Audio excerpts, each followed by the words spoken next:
Hello everyone, एक बार फिर से आप सभी का स्वागत है क्वेश्चन आंसर हेडक्वार्टर के एक नए चैप्टर के साथ।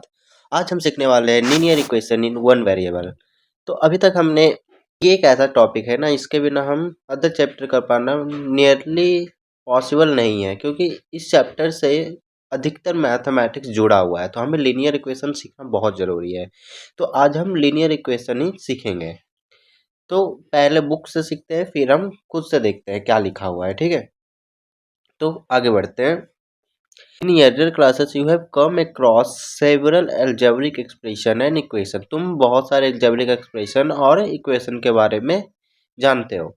Some of the example of expression for work with 5x 2x minus 3 3x ये सब क्या है? ये सब expression है, बट जब इक्वल्स टू साइन बीच में आ जाता है तो ये इक्वेशन बन जाता है, ये एक्सप्रेशन से इक्वेशन बन जाता है। अब देखो, you will remember that equation are use equal sign, it is missing expression. Missing होता है किसमें? एक्सप्रेशन में, बट इक्वल साइन होता है किसमें? इक्वेशन में। On this given expression many have more than one variable. For example 2x/+5 have two variable. इसमें कितने वेरिएबल से? दो। क्या क्या? x and y। Variable and constant पहले क्या होता है हमें ये जानना होगा इस चैप्टर में। तो देखते हैं वेरिएबल एंड कांस्टेंट क्या होता है। देखो, वेरिएबल क्या होता है? जिसका वैल्यू वेरी करेगा। जैसे कि जब भी क्वेश्चन में तुम x देखो, y देखो, a देखो, v देखो, किसका कोई वैल्यू डिफाइन नहीं है, वो क्या है? वेरिएबल। और जिसका वैल्यू डिफाइन होगा वो क्या हो जाएगा? कांस्टेंट। जैसे 1 2 3 10 15 जो उसका एक वैल्यू हो। तो वेरिएबल एंड कांस्टेंट जानना बहुत जरूरी है।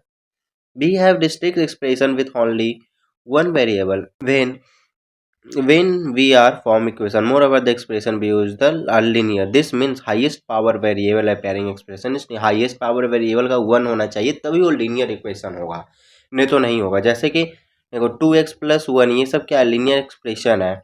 But x² + 1 y² linear equation नहीं है। क्यों? क्योंकि पावर 2 हो गया, since the higher power of variable कितना है? 1 से ज़्यादा है। Here we deal with equation with linear expression in one variable only. Such equation known as linear equation in one variable. The simple equation which you study in earlier classes were this type। किस type का होता है? देखो यहाँ लिखा हुआ है, an algebraic equation is an equality involves variable। क्या होगा? algebraic expression जिसमें equality involve होगा। It has an equity sign। Equality sign, जिसमें क्या होगा? एक इक्वालिटी साइन होगा। जैसे कि इक्वल्स, यहाँ पे इक्वालिटी साइन है। The expression on the left of the equity sign and LHS। इसके जो लेफ्ट साइड होते हैं उसको LHS बोलते हैं, यानी कि ये LHS हो गया। And the expression on right side of equality sign, जो इक्वालिटी का राइट है उसको क्या बोलेंगे? RHS। ठीक है। तो देखो, एक इक्वेशन है 2x+1, ठीक है, इक्वल टू 7। तो ये हमारा क्या हो जाएगा? LHS हो जाएगा। ये हमारा क्या हो जाएगा? RHS हो जाएगा। और ये क्या हो जाएगा? ये इक्वालिटी हो जाएगा। अब इसमें देखो, अगर वेरिएबल एंड कांस्टेंट मैं पूछूं तो कौन सा वेरिएबल कौन सा कांस्टेंट होगा? देखो 2x+1, x का वैल्यू डिफाइन नहीं है, ये तो क्या हो जाएगा? वेरिएबल। बाकी सारा क्या है? कांस्टेंट है। ठीक है। तो आगे देखते हैं। In an equation value of expression on LHS and RHS are equal. जो LHS एंड RHS होता है हमेशा इक्वल होता है। This happen be true only certain value of the variable. अगर वेरिएबल का कुछ वैल्यू साइन करोगे तब वो दोनों इक्वल होना चाहिए हमेशा।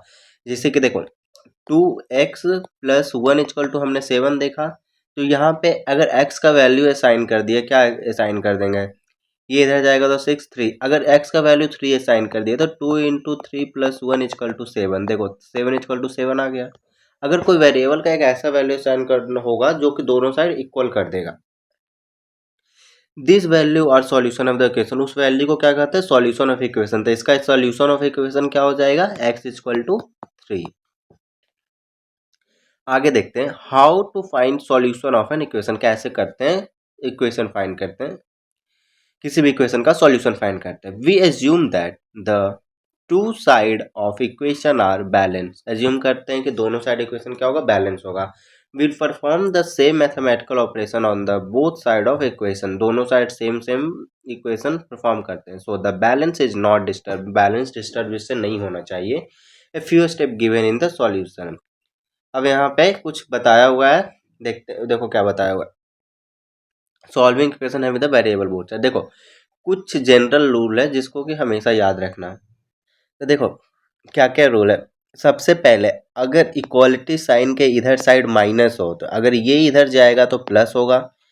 अगर इक्वालिटी साइन के इधर डिवीजन हो तो ये इधर जाएगा तो मल्टीप्लिकेशन होगा। इसका वाइस वर्सा भी होगा, अगर इधर से इधर ऐसे हो रहा है तो इधर से इधर ऐसे मल्टीप्लिकेशन से डिवीजन होगा। ठीक है, ये कुछ चीज़ है जिसको हमेशा याद रखने का है। ओके, माइनस से जाएगा तो प्लस, प्लस से जाएगा तो माइनस। और एक कभी कभी आ जाता है स्क्वायर रूट का। अगर रूट से जाएगा, ठीक है, रूट से इधर जाएगा तो ये स्क्वायर हो जाएगा, और स्क्वायर से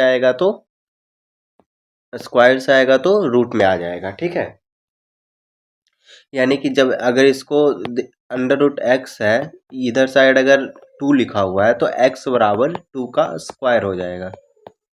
इस तरह से सॉल्व होगा ये।